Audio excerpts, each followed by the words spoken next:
second speaker for today, Mr. Antti Alestalo from KPMG, and he'll be talking about industrial control systems and security. He unfortunately not gonna drop any 0 days today, at least. Next time maybe, right? Okay, thank you. Okay, I'm actually gonna try to do it without a mic. I hope everybody can hear me. So also please be quiet, so those around you can hear me, and you if you have questions. All right, so I'll have a 0 day for you. All industrial control systems are vulnerable. You can use that. All right, let's go. Here's me, and 11 years at KPMG so far. I studied at Helsinki University of Technology, but I never graduated. So don't worry about that part if you know what you're doing. This is in Finnish, but I don't know how to translate it properly. Ei näitä töitä papereilla tehdä. I'll have a lot of pictures and less text. And at any point, if you have any questions, just please raise your hand, and we'll get to it. I first have about 10 slides about KPMG and all our services. Okay, sorry, no slides about KPMG and our services. But basically, we are mostly known for our financial audit services, but we do a lot of different stuff. Besides that, cyber being one of the big ones. So we have, for example, our technical team is about 21 people right now. And we have about 60 total in cyber. We have privacy team, administrative security, business continuity, training, and we also have guys in Estonia, Jyväskylä, Tampere. So we're getting also international. Okay, but that's enough about KPMG. So who here knows what ICS is? Few hands. Oh, some hands at least. So industrial control systems. They are used to control all kinds of stuff that you need for your modern life to work. So these are actually all places that I've been to. We have iron ore port there on the top left, a power plant in Finland on the middle, recycling paper plant in Belgium, and then we go to the left, oil rig in Bay of Thailand, world's largest aluminum smelter here in the middle. Actually not from a place where I've been to, but just a substation you can't really see, so electricity networks. Both for distribution, so whatever comes to your home, and transmission here on the left, so the national grid, kind of. And the thing you can't see here on the big screen, unfortunately, a pulp mill somewhere in Sweden. So very different kind of places, and all of them are different. No industrial control system is the same. Even within the, let's say, a paper mill, they have 3 paper machines. They're all different, every time. So even if they use the same technology, the same computers or controllers to control the thing, they're still different.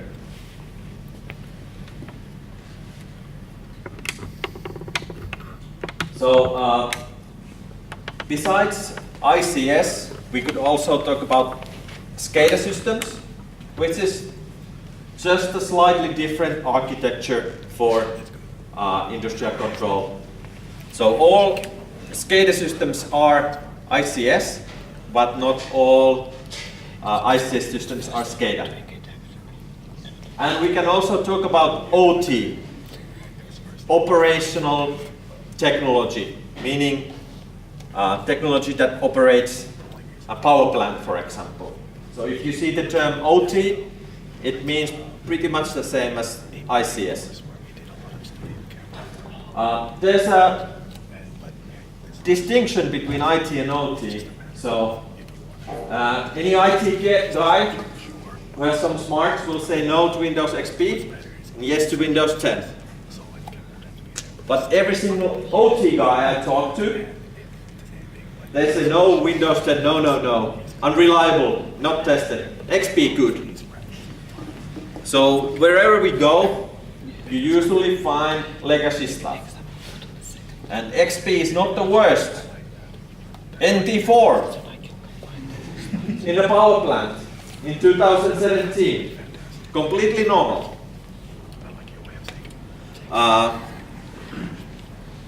Windows 2000 running DOSBox, running a DOS program to control a paper machine.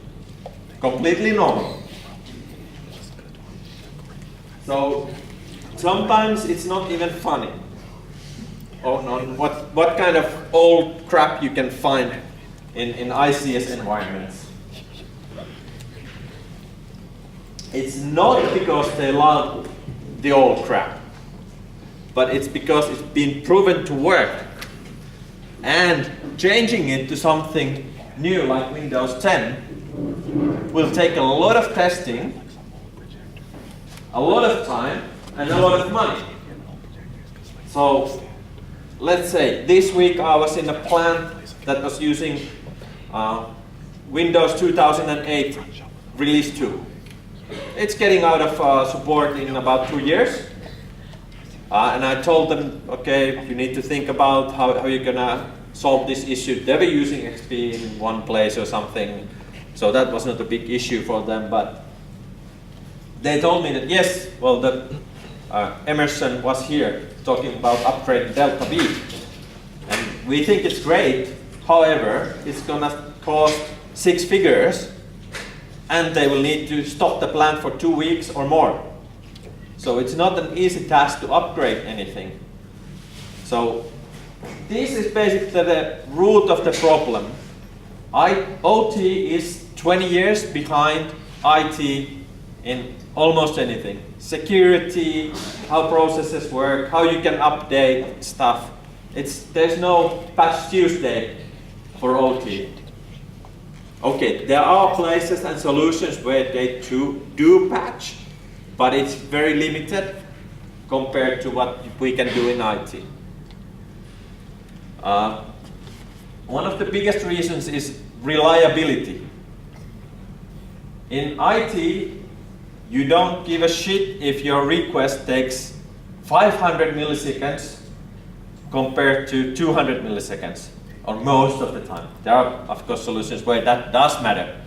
But in OT, it can mean your plant explodes or it doesn't explode. So it's very, there are super strict time constraints. And if you don't meet those time constraints, hopefully your safety system will shut down things instead of something blowing up. So when you're running Nmap on the OT, this is something you could happen. In theory, I have crashed, or actually, I didn't crash it. A colleague from my client crashed a server in the national grid of a neighboring country to Finland. I told him I don't want to run Nessus on that server, and he said he can do it. Go ahead, but I'm not going to take the responsibility for that. He did it, and it crashed. However, there were no bad consequences because it was redundant, so he was just testing one of the hosts. So it is possible to test IT safely. However, I wouldn't like to do even that on that environment. But he said, oh, I will do it. He's a government official, so he's protected. And of course, I mean, worse things can happen if things go really, really, really badly. That was my beer. Joking. You had me there for a while. So, I mean, most systems will survive almost any security testing fine, even if you don't know what you're doing. But the issue is that one system out of 1,000 that doesn't survive the testing. So you shouldn't take risks with these things. So instead of running your mmap and doing Nessus or whatever, you need to do passive things. Listen for traffic instead of scanning for stuff. Check access rights. Do a firewall rule review. So something that doesn't send anything on the network. Or you might break something. The most typical issue would be causing delays on the network for some measurements or things like that, and the system would not operate optimally. Of course, most of the time there would be no big firewall, even if things go badly, because there are safety systems. But like, if you would shut down an oil rig, someone would be very unhappy because it's costing $1 million per hour or something to do that. Okay, let's have now some real examples from places I've been to. Let's start with the good. Amazingly, there are places that do the correct things. So you can see better on the small screen.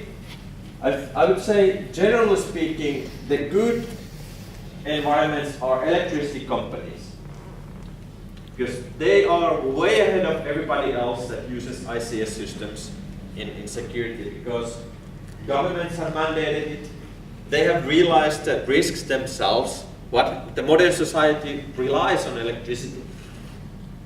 So you would be in deep trouble if electricity stops. It still does happen, but for some other reasons. There's a storm, a transformer blows, and whatever. But they can cybersecurity reliably. This is a reference architecture for. Unfortunately, the laser doesn't show on the screen. This is a reference architecture for a typical ICS system. If you do it correctly, very few people, unfortunately, are doing it correctly.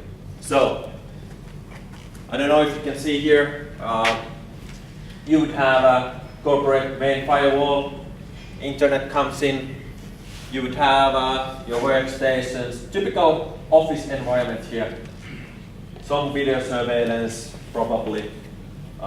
You have wireless networks, guest wireless, and so on. The normal IT stuff. But then here you would have your ICS firewall. To filter traffic coming from here, office, maybe even from the internet if you're foolish enough.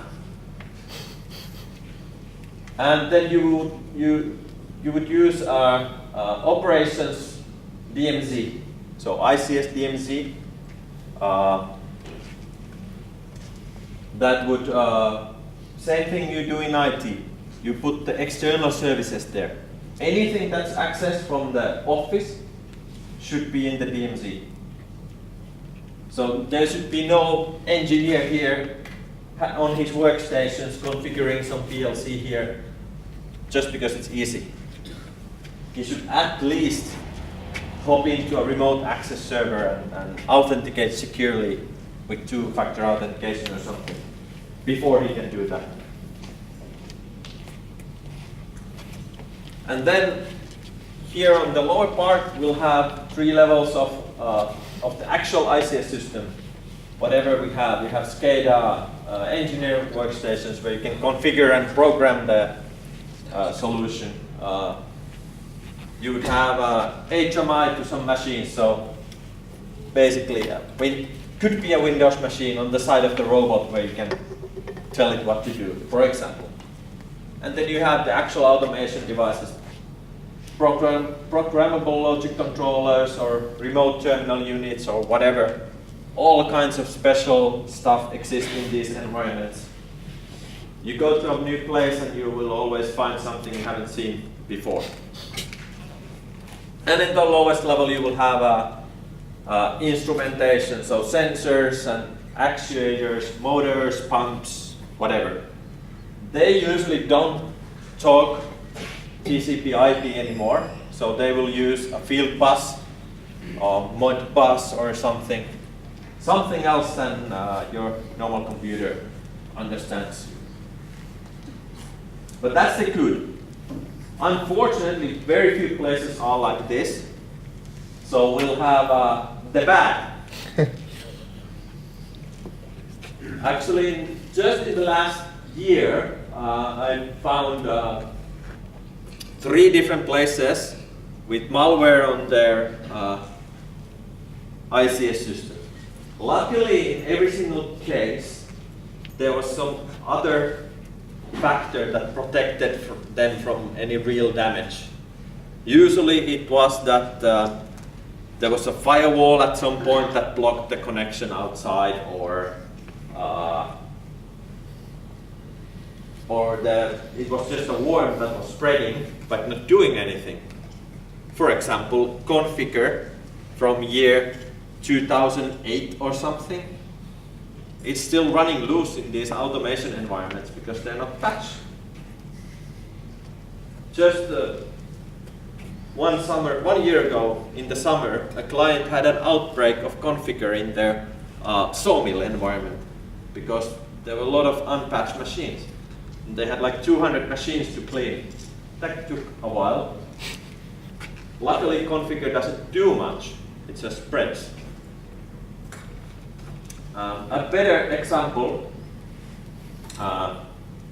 one case, they had a new control system installed at the harbor, and they had one internet connection there, and then they had a CCTV system, and the customs were using the CCTV system to check on their loading and whatever, who's moving in the port area, I don't know, all their local regulation.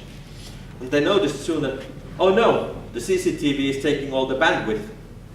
Let's get a new internet connection. So they got a new internet connection, and let's put it to the ICS DMZ.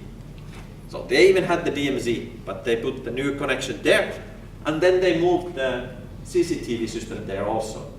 I don't know why they put it in the DMZ, because it's not supposed to be there. If you look at this picture, you put it somewhere isolated, not in the ICS DMZ. But anyway, they put it there, and then they said, oh no, they're still hogging all the bandwidth. And then they just made a rule that some of the servers can't talk to the internet. Bandwidth usage is gone. We're happy. No problems anymore. However, when we get there 3 years later, we go to the client and we do some packet capture on the ICS network or whatever, and we run it to analyzer. We see all these funny requests to funny domain. What is this? What is this traffic? And we look it up on some vulnerability, not vulnerability, reputation database. Oh, this is a CNC server for some malware. What is this machine? Oh, it's a CCTV machine. Oh, okay, yeah, good. Can we go and take a look? We go there, 15 minutes later I found a gcc.sh on the cron daemon. And obviously no one is compiling anything every hour there. So we take a closer look, and it's a Linux-based malware. that had been there for 3 years, and it was DDoSing people on the internet, which was causing all the traffic from the CCTV system. So the problem was that they had a problem and they never investigated what was the real cause. It wasn't the customs guys looking at all the videos, but malware. Luckily, it didn't do anything worse than just try to DOS people. So, it could have been worse.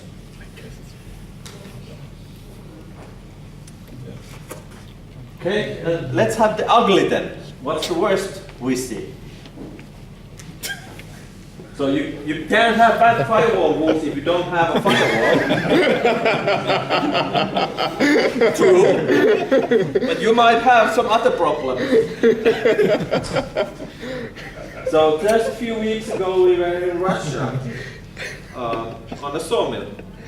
And then I've been doing this for a while, so let's say the first times I did it, I think the second big ICS project I had, it took us 3 days to realize that the network wasn't segmented, because I didn't ask them, is it segmented? We had all these questions of what kind of switches you have, what kind of firewall you have, and then we finally realized that, oh yeah, you can connect from the secretary's machine in the office to the back end of the power plant across the city and reconfigure the control system if you want to. Why wouldn't you want to? I mean, sure, that's great functionality, but probably not very safe. So this is usually when you have this, the audit goes really difficult because you don't know where to start. You know that this is what it's supposed to look like, but how do you tell the client who doesn't have a firewall that this is what you should have? So the first time this happened, it took them 2 years to fix everything in the report. So this is actually the picture I draw, no sorry. This one is actually the picture I drew for them. This is what you're supposed to have. So going from one network with everything, it takes 2 years to get to that picture. So it can be very challenging to make the fixes. Sometimes you see even funnier stuff.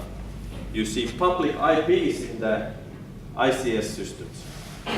Then you would need to do a redesign of the whole network and reassign every machine with a new IP address and segment it again. And that takes time, so you're stopping the plant for a while, and that costs a lot of money, so they're not going to do it because it's too expensive, and then nothing changes. Sometimes it's like that, but at least we've told them what the risk is. And eventually, 5 years later, they will get the malware that will stop them for 3 weeks, and they realize, oh yeah, we should have listened.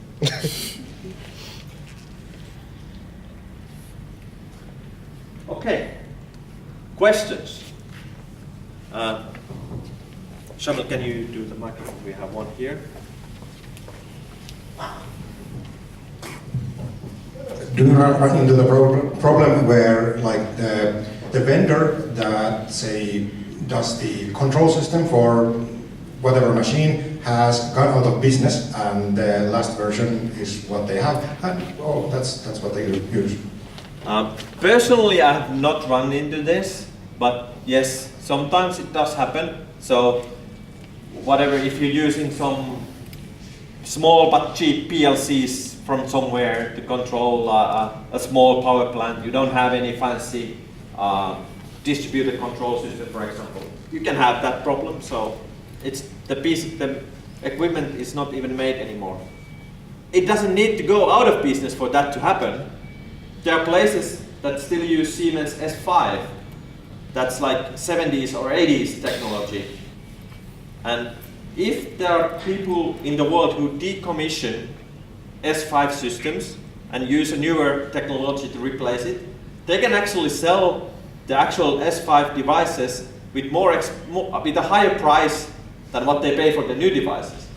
Because there are a lot of places still needing the spare parts. However, the devices themselves are not usually the cost when you replace a system. It's the work, rewiring, reprogramming, and so on. Yeah, I just a couple of years ago ran into a system where they were using Windows 95 because Yes. they couldn't do it. I recommended they take it off the network. They did. Okay, yeah, that's typical. Like just this week, on Monday, we went to a scale, so a big truck scale, and then we checked. Okay, so how does it work? Okay, trucks come, drives here, and then the driver comes here and takes the print out and whatever. So okay, can we check the machine? Okay, yeah. Oh, it's XP, completely normal there. But then we said, can you upgrade it? No, because the scale software doesn't work on Windows 8 or 7 or 10 or whatever. So it doesn't even need to be out of business again for it to not work. This is most common with software. It does happen with hardware also. So that was also the story with the DOS-based paper mill control. Next question. So using old systems like Windows NT or DOS or something is of course not a problem if you have an offline system, like many systems used to be 20 years ago. Now, you explained why these systems are not upgraded and patched because it costs money.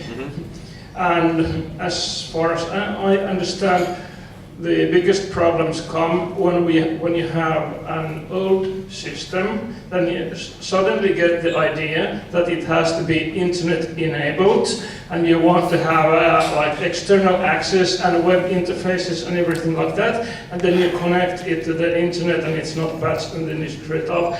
So what do you think? What are the most dangerous cases of most probable scenarios where you have a system that's actually safe until you decide to make a web front end? What's the danger zone?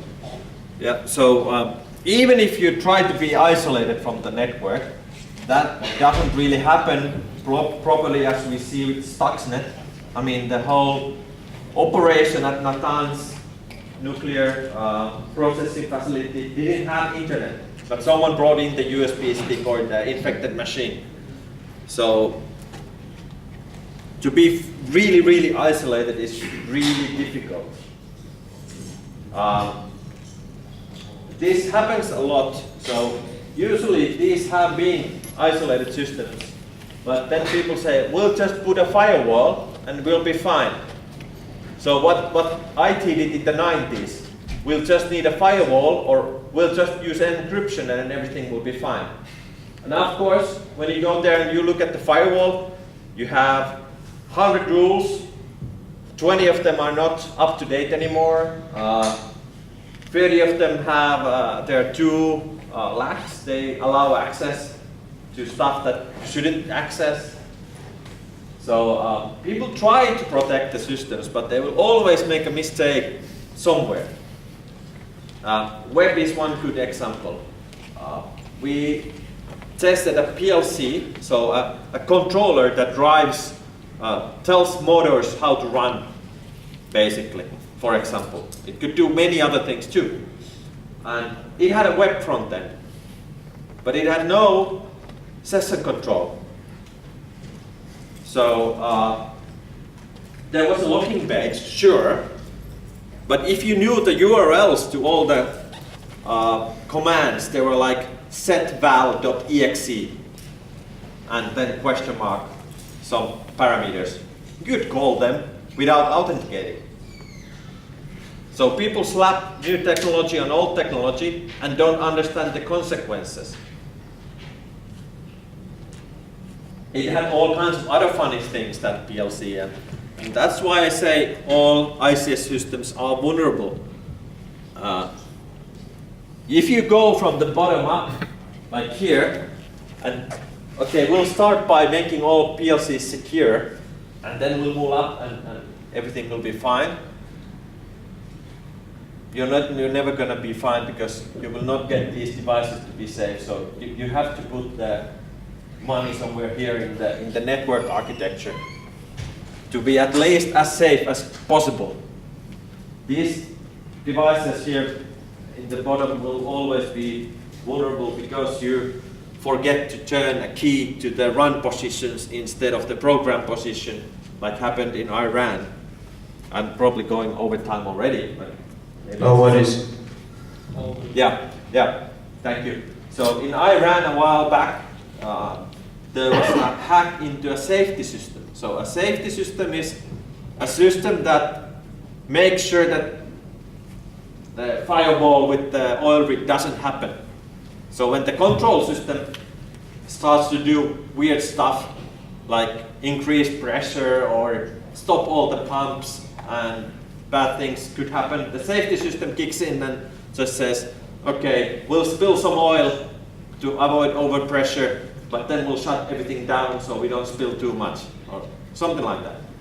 So the hackers got into the safety system and tried to reprogram the safety PLC to cause this in an oil, we don't know what they were trying to cause because we don't have the payload that they used, what they were trying to do, but it was probably Saudi Aramco. I don't know for sure because it was in Saudi Arabia. There's only one oil company there. And it was probably an oil refinery. And if you do bad things in oil refinery, this could happen. And the whole reason why it could happen was that the safety PLC, it was triple redundant. There were 3 PLCs there. So even if 2 fails, 1 can operate. But they have a key on the PLC that says, one says stop, one says program, and one says run. And when it's in running condition, no changes to the program are possible. So you should, when you're not making any changes, you should put the key to run, and you'll be fine. But the guys were lazy and they always had it on program, so the hackers could reprogram it. So simple stuff that can lead to very bad stuff. More questions and comments here. Do you use Shodan in your work? Yes. Very good resource. So if we have let's say a larger engagement where we start from the outside, we'll start from the internet part, and we are trying to get to here, to the actual control systems. We'll usually use Shodan or something similar, Google, Bing, whatever, DNS dumpster.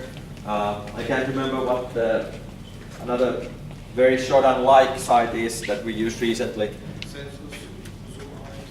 Yeah, something like that. I think it was Census. Yeah. So we'll try to footprint the organization. What do they have open to the internet? We'll use their name. We'll use their IP ranges for searches on Shodan.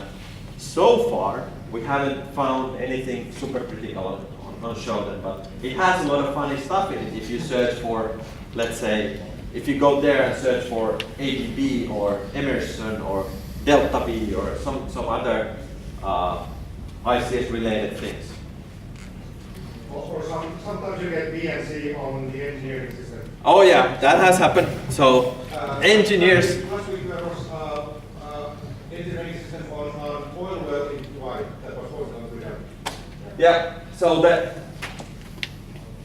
these guys, they love BNC. It's easy. You don't even need to authenticate. Perfect. Let's put it on the internet so I can work from home.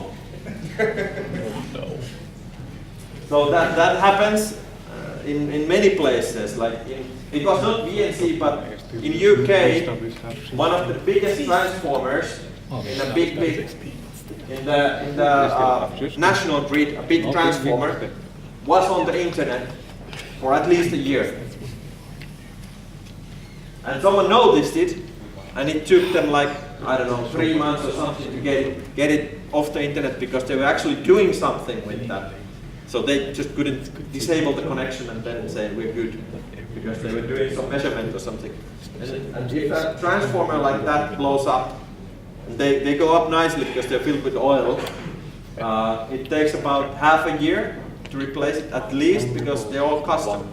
Like there's no store where you can go, I will have one 440 kilovolt transformer please. They're all custom made for purpose. It won't let me add. More questions. They're in the very back. Do you need the mic? Maybe. Back.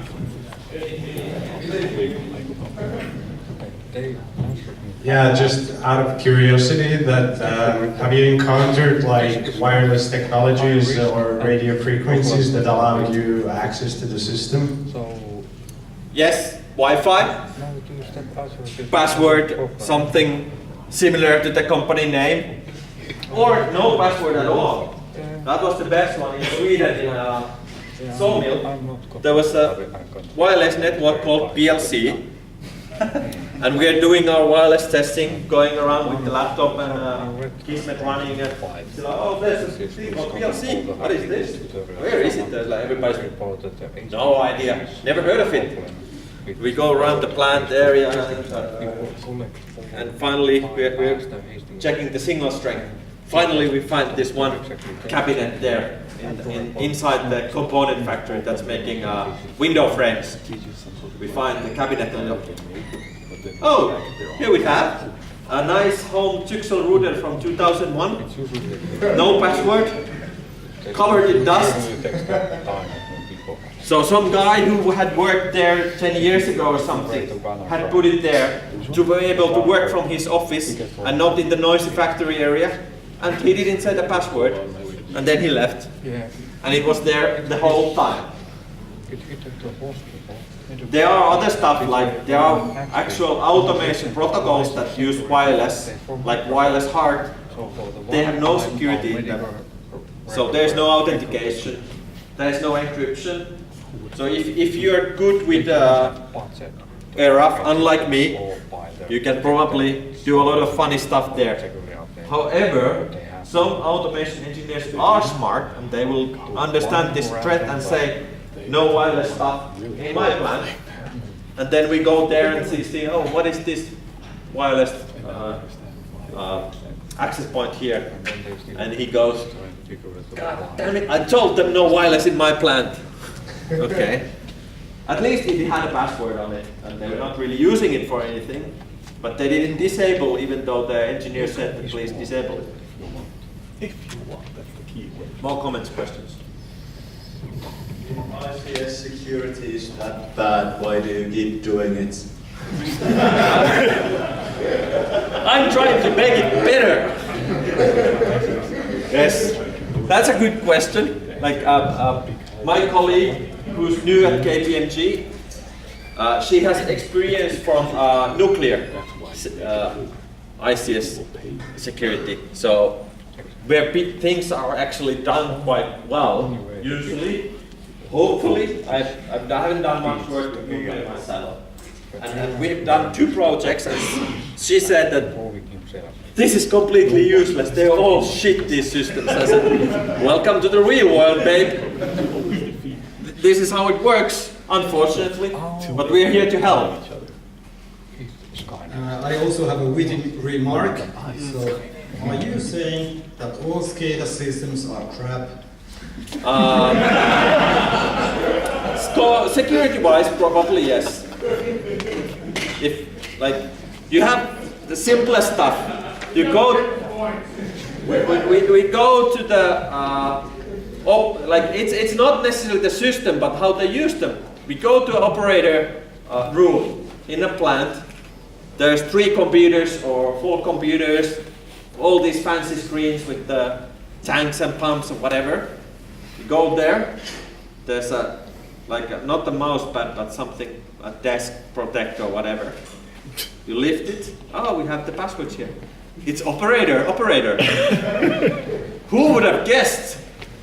So the guys who use these, they don't understand security. So that's one of the issues also. I have another one. So I personally think the main reason why they are still using Windows XP instead of Windows 10 is that you just don't get the same level of access you get with Windows XP.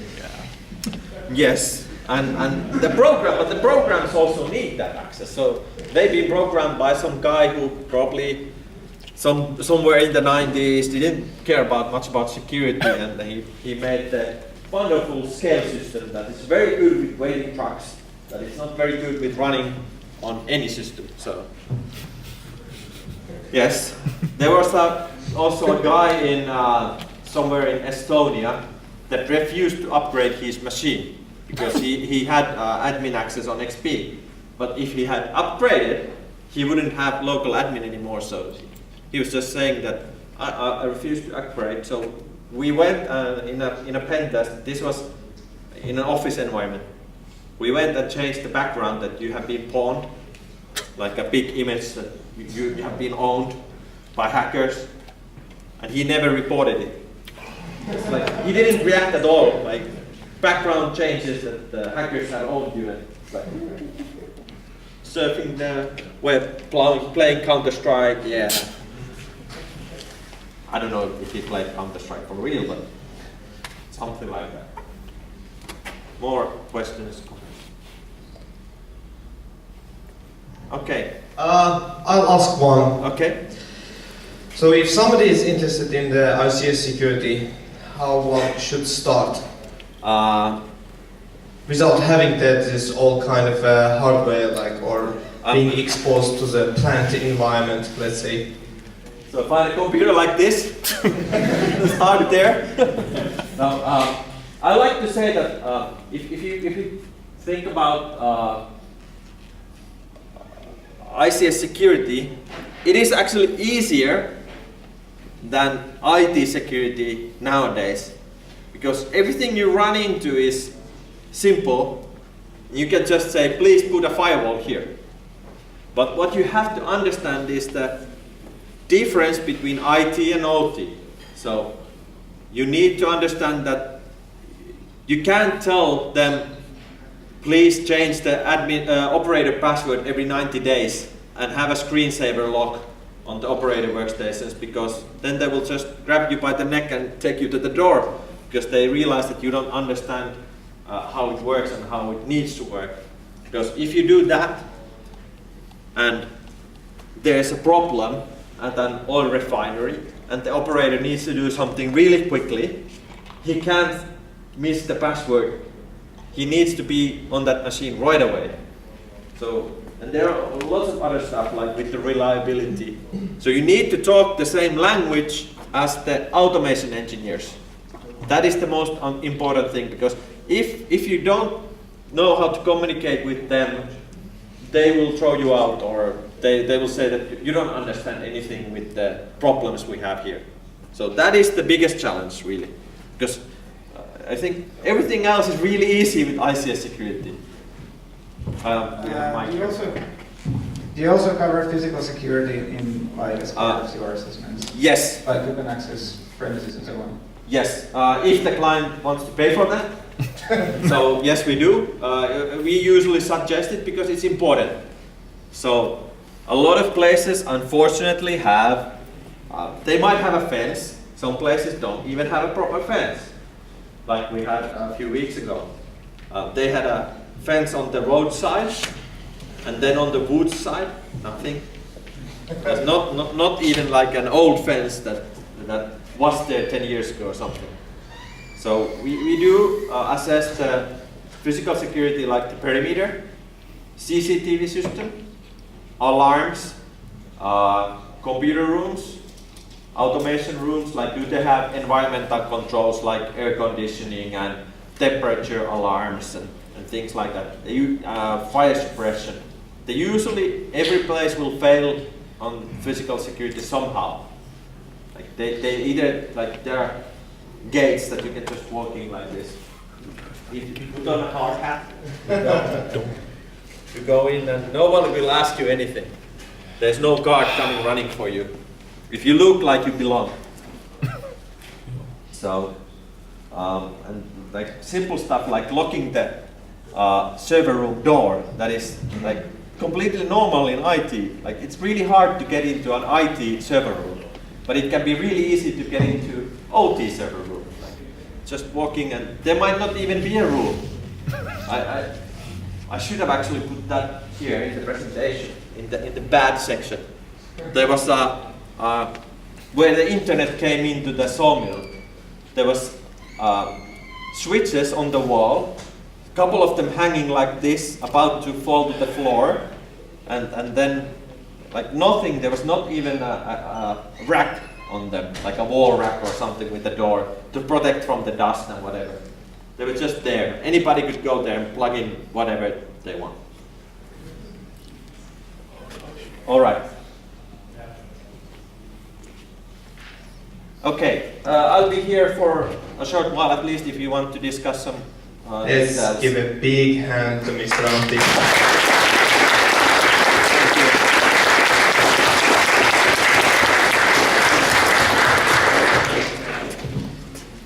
Okay, folks, thanks a lot for coming. Thanks to our sponsors. Representative is there, sitting in silence.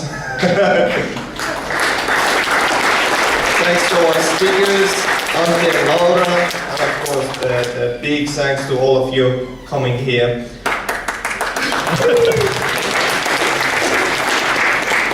I believe we still have some beer. It doesn't belong to us, but it never stopped us to drink, so...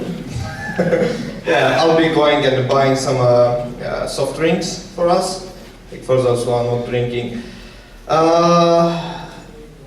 When we finish the drinks here, we always go to Cosmic Comic Cafe, which is in city center of Turku. We always do that. Please join us. And if some of you not from Turku and fail to go back to your places, like I don't know, Pori or I don't know, Rovaniemi or whatever, let me know. I will host all of you. So yes, it's kind of illegal, but yeah.